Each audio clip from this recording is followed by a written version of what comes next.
Also das gibt im Leben ja nicht nur kuriose und komische Geschichten, das gibt ja auch richtig positiv tolle Geschichten, ne?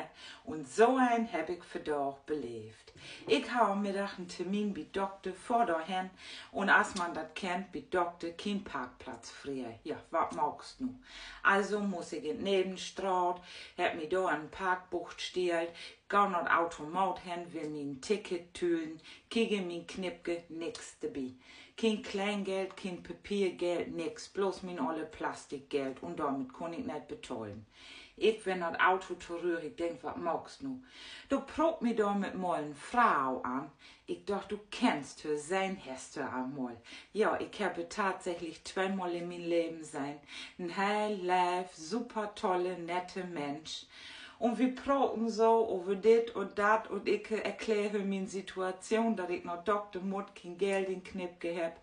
Da drückt sie mir einfach 5 Euro Kleingeld in die Hand für ein Parkticket, kloppt mir auf Schule und sagt, irgendwann hier sei wie uns weh, dann gibst mit Geld weh oder lass mir mal auf den Kaffee in. Also an dieser Stelle, ich glaube, sie heißt Janine, besten Dank von Harten, du hast mich wie es rett. Mua. Danke und ich freue mich nur, die Helga wird sein, auf den Kaffee und die 5 Euro kriegst du auch wieder. Danke dafür.